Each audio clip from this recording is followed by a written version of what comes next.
জামাত ইসলামের নাম নিয়ে আমি বলছি, যাদের সাথে আমি গত 96 সাল থেকে এই নির্বাচনী এলাকায় নির্বাচন করি, যখন আমাকে বিপুল ভোট দিয়ে বাঁচানো হয়েছে।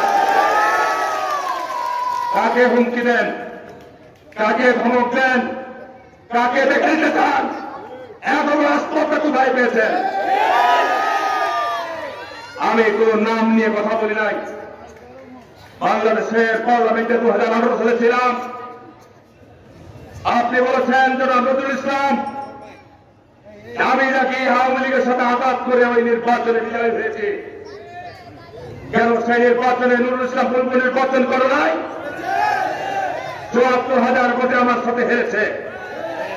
কেন আপনি নির্বাচন করেন নাই মেয়রে? আওয়ামী লীগের ক্ষমতার সময় লিটনকে নৌকা প্রতীককে লিটন আওয়ামী লীগের প্রার্থী ছিল না, তাকে পরাজিত করে আপনি বিজয়ী হন নাই। আপনি কি অদূতকে টাকা দিয়ে আঘাত করে নির্বাচন জিতেছিলেন? কথা বলার আগে হিসাব করে বলবেন, কথা বলার আগে সতর্ক। আপনি দায়িত্বশীল নেতা। আপনি বলেছেন আমি নাকি নবাবগঞ্জের কোন আন্দোলন সংগ্রামে ছিলাম না। এত বড় মিথ্যা কথা, এত বড় মিথ্যাচার। জামাত ইসলামের নেতাদের কি চরিত্রের বৈশিষ্ট্য এরকমই মুনাফিকি কথাবার্তা? আপনি দায়িত্বশীল জায়গায় আছেন। আপনার পিছন দিকে আমি ওই ভিডিও লিঙ্কটি আমার কাছে আছে। আমি বক্তব্য শুনে হতভম্ব হয়েছি, স্তম্ভিত হয়েছি।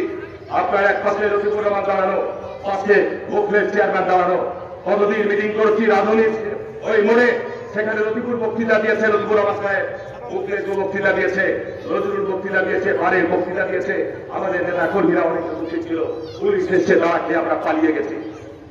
অসত্য বলছি, এখানে সাংবাদিকরা আছে, ফুটেজ খুললে পাওয়া যাবে। আপনি কোন দুঃসাহস নিয়ে কথা বলেছেন? আমরা শহরে মিটিং করতে পারি নাই, ঝিলিম বাজারে গিয়ে মিটিং করে এসেছি। আমি শহরে মিটিং করতে পারি নাই, বালিয়াডাঙ্গার পাঁচঘাটে গিয়ে মিটিং করে এসেছি। একসাথে একই সাথে মিটিং করেছি। আর আপনি বলে দিলেন যে আমি এই আন্দোলনের সময় আমি ছিলাম না। কতটি মামলা হয়েছে, কতটি মামলা আজকে উচ্চ আদালত থেকে স্টে করেছি। আপনি কি জানেন? সে কি জানেন এই সমস্ত কথা?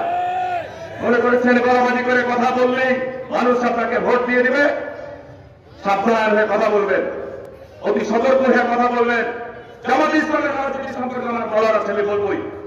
জামাত ইসলাম একটি রাজনৈতিক দল। জামাত ইসলামকে নিয়ে আলোচনা করলেই আপনাদের জামাতের মৌলভীরা মাওলানারা বলে যে হারুন আলেম বিদ্বেষী।